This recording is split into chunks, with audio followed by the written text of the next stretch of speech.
우리나라 정보통신 기술 수출이 5월에 들어서 증가세를 회복했습니다. 무역 수지 흑자 규모도 70억 달러를 넘어섰습니다.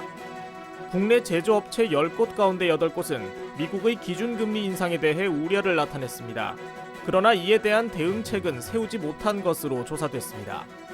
산업통상자원부가 제7차 전력수급 기본계획안을 수립했습니다. 기본안에는 온실가스 감축을 위한 석탄 원료를 줄이고 신재생에너지를 더욱 확대한다는 내용이 담겨 있습니다.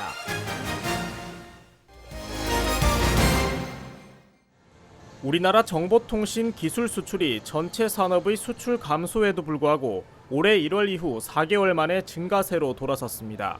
산업통상자원부 발표에 따르면 5월 정보통신 기술 수출은 지난해 같은 기간보다 2% 증가한 142억 8천만 달러를 기록했습니다.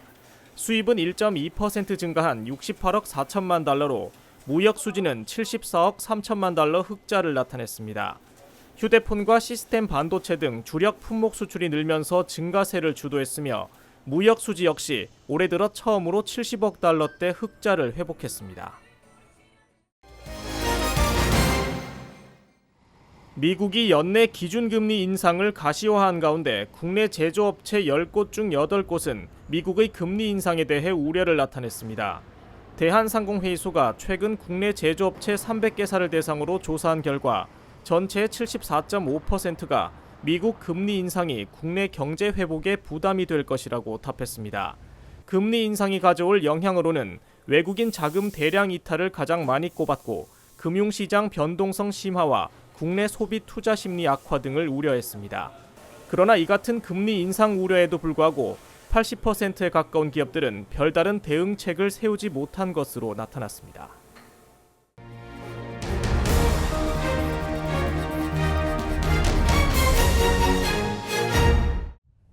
정부가 온실가스 감축을 위해 석탄 원료를 줄이고 신재생에너지를 늘리는 전력수급계획 기본안을 수립했습니다.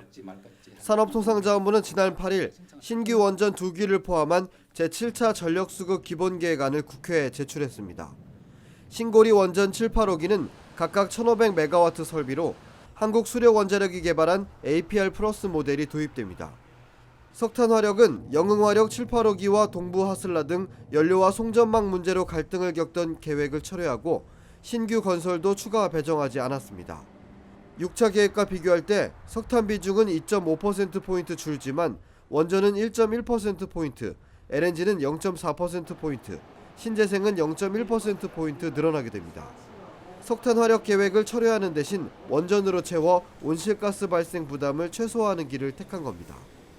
기본적으로 안정적 전력 수급을 위해서 신규 원전 2기를 확충을 하고 건설이 어려운 석탄 설비를 처리하면서 장기 가동 석탄 설비 대체 건설 등으로 해서 온실가스 관련된 배출 최소화를 위한 저탄소 전력 구성을 최우선 목표로 해서 수립을 하였습니다. 정부는 7차 계획 공청회를 오는 18일 서울 삼성동 한국전력 사옥에서 개최할 예정이며 전력정책심의회를 거쳐 최종안을 확정할 방침입니다. 채널R 산업뉴스 강신일입니다.